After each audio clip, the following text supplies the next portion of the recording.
Now, Sheriff Mack, my question is, where do the governors think they get this power to impose these restrictions, and where do they stand legally? I mean, where do we stand right now as a country?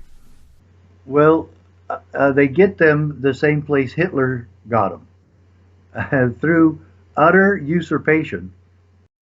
And now we have people saying, oh no, time out. You don't get liberty. You don't get the freedom of movement. You don't get to run your business. You don't get to run your own property. You don't get to run your own families. You don't get freedom of religion. Isn't that amazing? We're saying you don't get freedom of religion in America?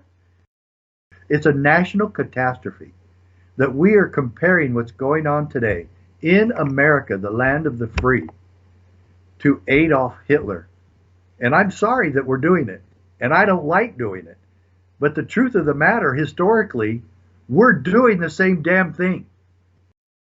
And isn't it wonderful that we have dozens, if not hundreds of sheriffs now across America that have told governors and certain mayors, we will not enforce your ridiculous rules and orders because we will stand and enforce the Constitution.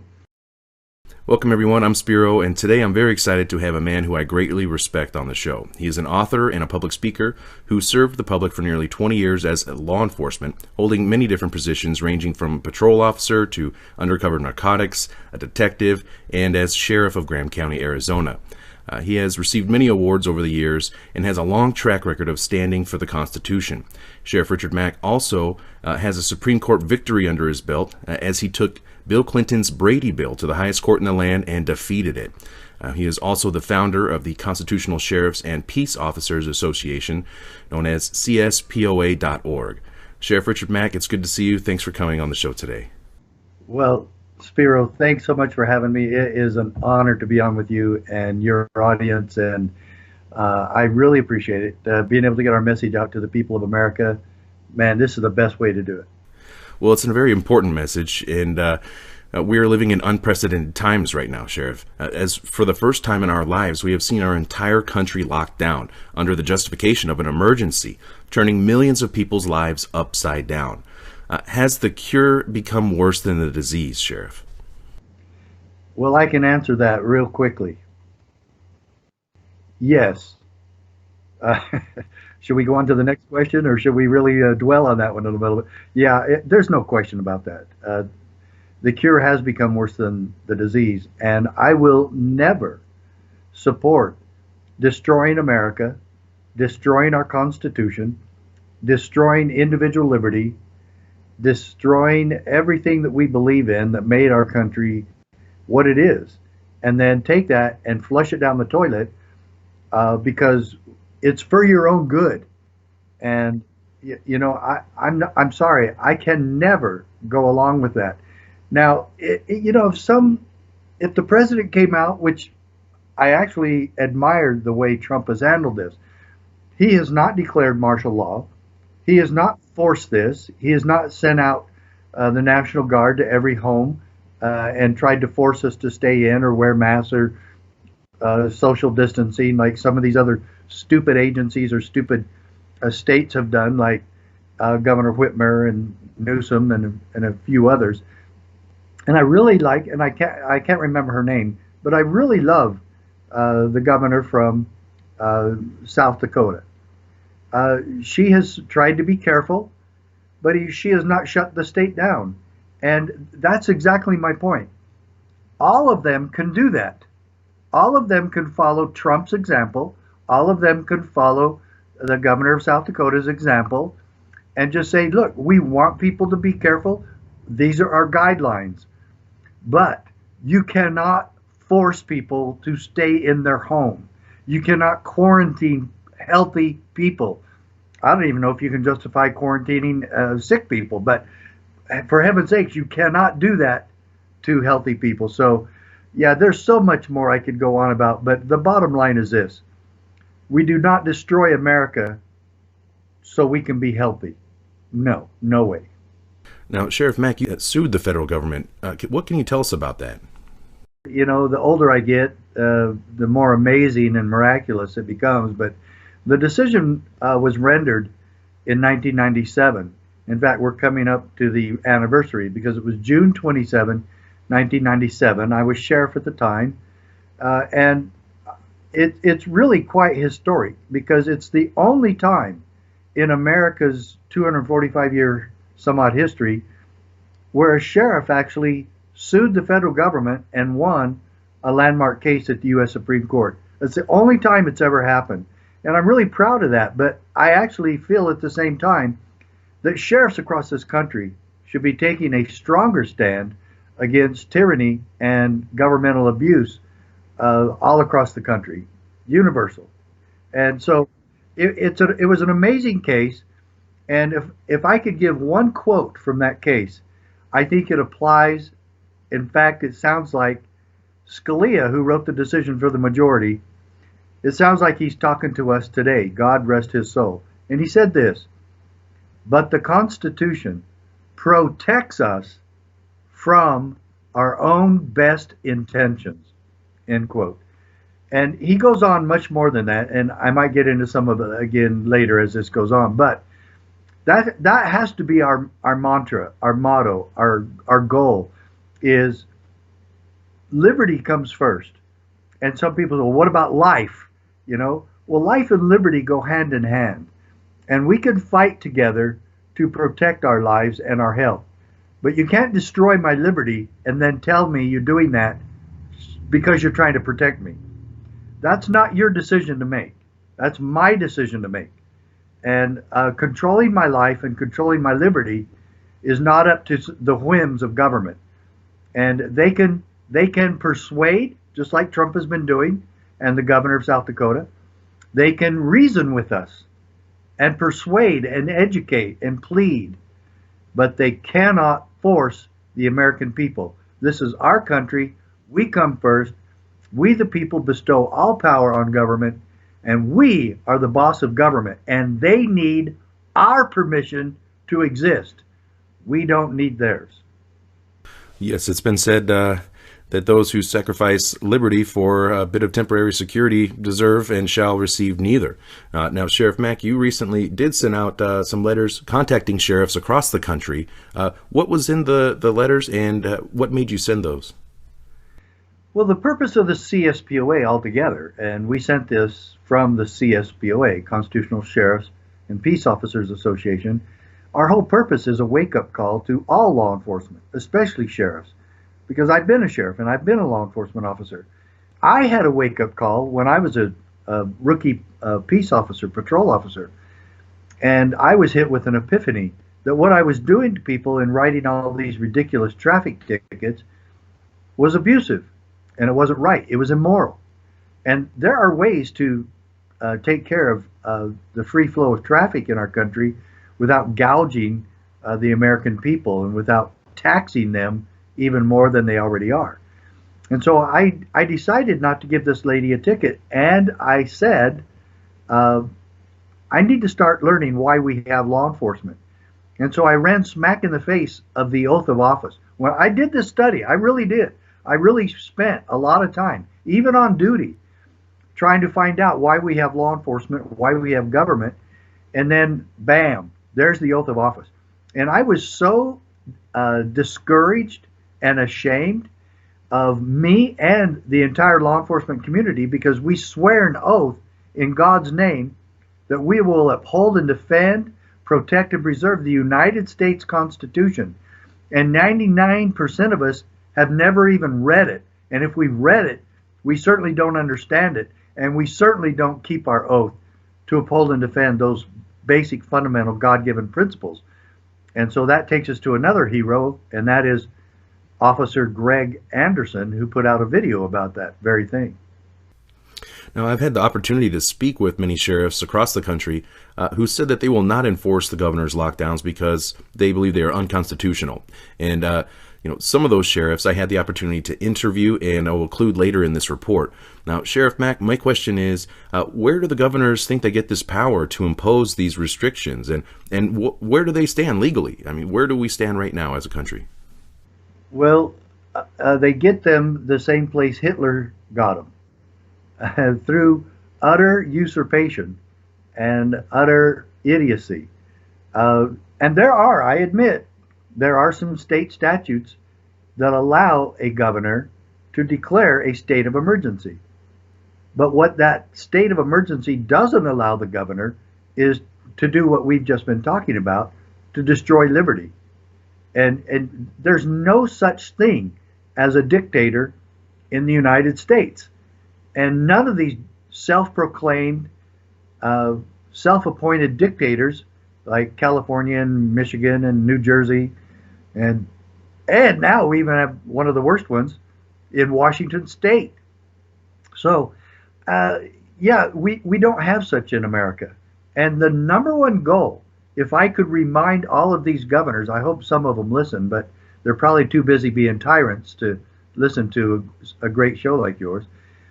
But if I could remind everybody that the number one goal in America is liberty. That's what all three branches of government are supposed to be trying to achieve. Individual liberty, and that we as government protect the God-given rights as guaranteed within our Constitution. And even if the Constitution didn't guarantee my natural rights, my natural innate rights, I still have an obligation as a governor or as a sheriff to uphold and defend the rights we were born with, whether they're mentioned in the Constitution or not. In fact, the Ninth Amendment covers that issue. Just because it's not mentioned doesn't mean I don't have it. And so it goes back to this. The Declaration of Independence states clearly in 9 or 10 words what the purpose of all government is. Quote, that to secure these rights, governments are instituted among men. End quote. That almost sounds religious, and to me, I think it really is. To protect God-given rights, that's what we are assigned to do. That's what we promised to do. And now we have people saying, oh no, time out. You don't get liberty. You don't get the freedom of movement. You don't get to run your business. You don't get to run your own property. You don't get to run your own families. You don't get freedom of religion. Isn't that amazing? We're saying you don't get freedom of religion in America? Oh my God, what are we coming to? And so, no, you got to get back to the basics. Governors, you got to keep your word, keep your oath, and violation of your oath of office should be qualified reasons for leaving. If you don't keep your oath, you've committed perjury, which means you are officially a liar. Go home. You quarantine yourself. Well, and we often see that whenever governments gain more power and control, especially under the guise of an emergency, it's rarely ever relinquished after the emergency is no longer there. Now, Sheriff Mack, we've seen demonstrations across the country, thousands of protesters protesting these lockdowns. While I think that many of us can stand behind and even stand with the protesters and their message, the people are essentially asking the government for permission to live their lives. So what's your take on this? Well, I don't view it as asking permission. I view it as they're trying to get the governors to lay off. But a lot of these people, they're protesting, but they're also committing acts of civil disobedience. Yay, Rosa Parks. In fact, I compare Shelley Luther in Dallas to Rosa Parks. She's a modern day Rosa Parks, totally. She's standing against stupid laws. She's standing against stupid government. She's standing against stupid customs and norms.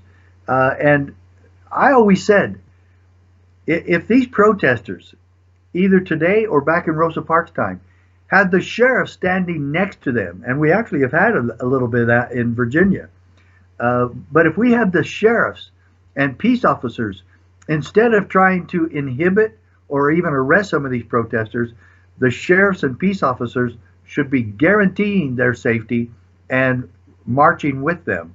And isn't it wonderful that we have dozens, if not hundreds of sheriffs now across America that have told governors and certain mayors, we will not enforce your ridiculous rules and orders because we will stand and enforce the Constitution. And what should any peace officer do? If an order from the governor or from government conflicts entirely with the Constitution and his oath of office? That's an easy answer. You must side with your oath and with the principles of liberty that we all promised to uphold and defend and obey in this country. Now, Sheriff, I want to get your take on the state's contact tracing programs. We have seen health officials from the World Health Organization stating that they believe it's time to start entering people's homes and determine who they believe is at risk or infected and remove them from their homes. And not too long after that, we also seen a public health official in Ventura County, California, say the same thing through their contact tracing programs. Now, this was met with pushback from the public. So the public health official, walked back those statements, but there is no doubt that isolation and quarantine are the whole point of contact tracing and a major protocol in this program. And now many states are activating their National Guard to assist in their contact tracing programs. Now, to me, this is very concerning, and it's a step towards Nazi Germany, in my opinion. What is your position on these programs? Well, as you can tell by what we've already been talking about, these tracing programs are beyond anything Hitler ever dreamed of implementing. And he did try to do tracing of people. He gave everybody a number, especially Jews, and they tried to trace them and keep track of them.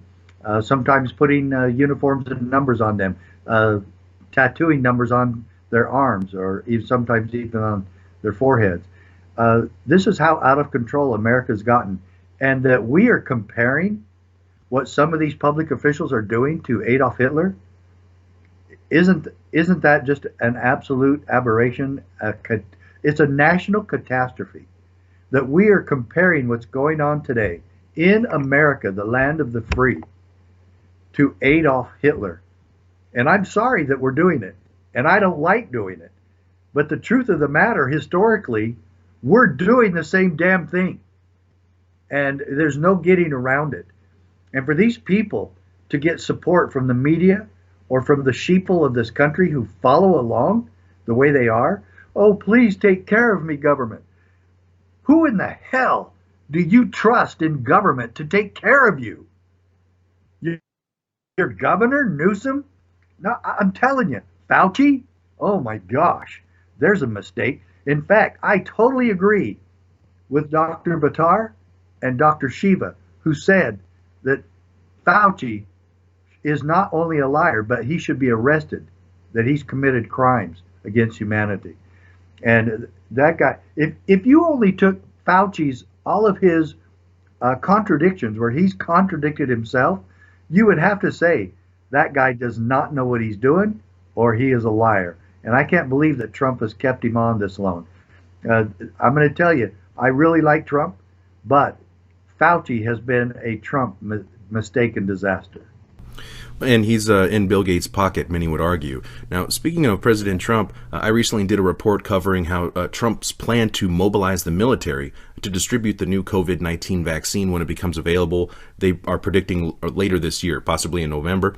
Now, in that report, I never said that the vaccine would be mandatory, and the president did not say that. In fact, I included a clip of exactly what the president said. But you can see where now this is going. At this point, this is, again, very concerning to me, and even a step beyond having the National Guard enforce or participate in these contact tracing programs. The idea that we will have the military deployed across the country internally with truckloads of vaccines.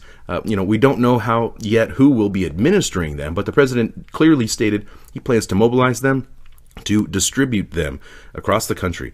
Now, what is your take on the president's plans here to mobilize the military domestically? Well, I think he was just talking out loud that it was something he was considering, because he's looking at the enormity of such a project to get those vaccines out there. It used to be when I was a kid that we would line up in school and take the little polio sugar cube. And so it wasn't an injection then, but I did get lined up, and I think I was in the 3rd grade, for the smallpox vaccination. And they sit there and prick your shoulder, and I still have the scar from it. And I'm worried that he would consider that. However, I don't think he's going to, and he's he's backed off several things he said recently, like like he was going to order the governors and he was in charge of the governors. He found out that that was not true, and that the states are independent. And my Supreme Court case actually completely contradicts what Trump said on that. So maybe somebody showed him my Supreme Court decision where the government has already ruled. It's that my Supreme Court decision also says that states are not subject to federal direction. And I wish that the states would wake up and realize that. But I also wish that the United States Congress would wake up and realize that. Everybody needs to read my decision, and it really is powerful. It's an amazing miracle. And like we said at the beginning, it's the only time that a sheriff has sued the federal government and taken the case all the way to the Supreme Court and won. So I hope Trump isn't going to do this. But I will tell you this. I honestly don't believe that they can make enough vaccines for that. But I guarantee you they cannot and will not have enough people in the National Guard to go to every home to hand out or distribute the coronavirus vaccines. There's not enough people there. And I think it would be logistically impossible. And I think Trump will also see that. If they were to ever force vaccinations, I will stand against that. I will take drastic action to stop that. And again, like I said earlier, my choice about my health is exactly that. It's mine.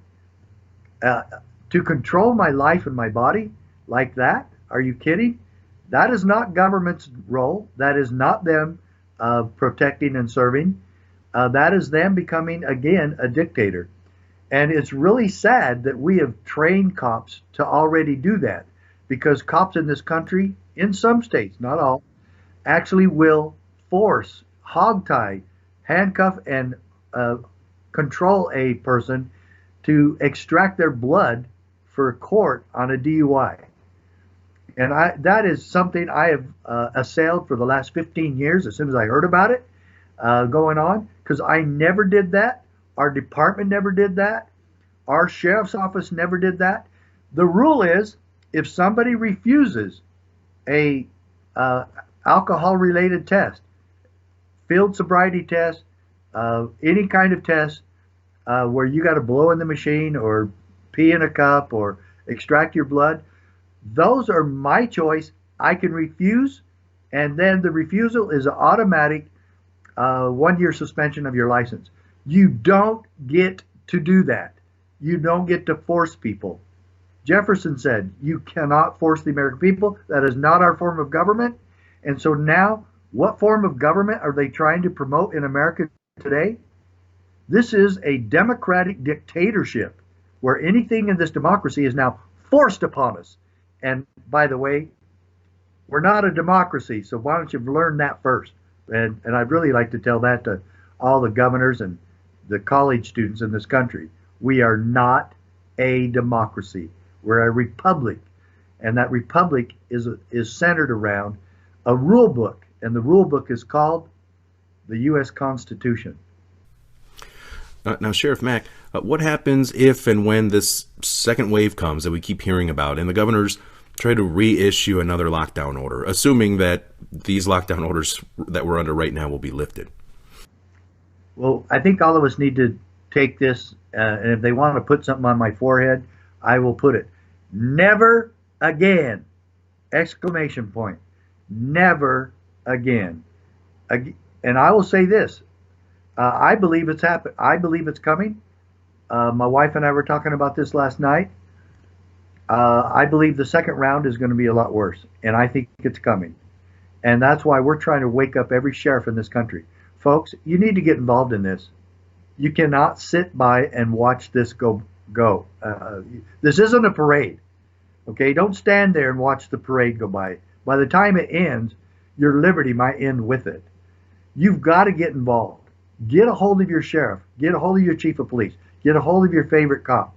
And make sure that they're starting to realize that these forced vaccinations are around the corner. And a forced shutdown and quarantine the second time around is coming. We cannot let that happen. For God's sake, open up the churches, defend people's rights to live their life and have liberty once again in America. Please keep your oath of office. Protect the people's freedom. It is not your prerogative to force somebody into some type of quarantine, lockdown, or social distancing. That's lunacy. Can't we see when we've gone too far? Aren't we smart enough and sensitive enough to know when we've gone too far? This has gone too far. And I thank God for the good sheriffs that have stood and defended people's rights and stood against these dictators. But it's not enough. And the American people have got to wake up and help their sheriffs and local officials wake up with that. Well said. Sheriff Richard Mack, the founder of the Constitutional Sheriffs and Peace Officer Association, CSPOA.org is where you can find it. I'm going to leave links to everything below. Thank you so much for your time here today, Sheriff. And this is an extremely important message, and this is critical times. This is the most important time of our lives right now. What we face, what we're up against, our positions that we're in, and I don't think that the final chapter has yet been written. I don't think that it's set in stone. I think that we have the ability to change course. You know, I think that if we do nothing at this point, then we're going to continue to barrel down the road of tyranny. But we still have the option. We're at a fork in the road, and we can still choose liberty. You know, and it's all of us, as you said, people within the communities, law enforcement. There's going to have to make this decision as well to uphold the Constitution and their oaths. And so, Sheriff Richard Mack, thank you. Yes. I would like to just clarify one thing. When people go to CSPOA.org, every single one of them, all of you can join. You can all become a member. This isn't just for cops or former cops or sheriffs. It's for the people. Become a member, get involved in what we're doing, join us in the holy cause of liberty.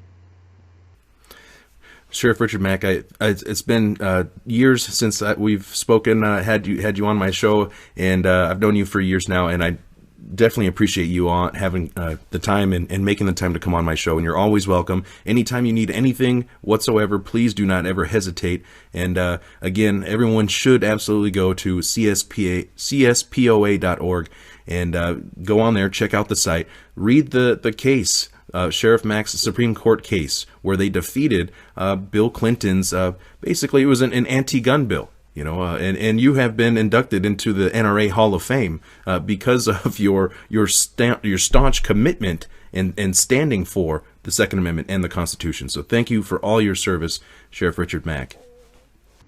Thanks for having me, Spiro. See you soon.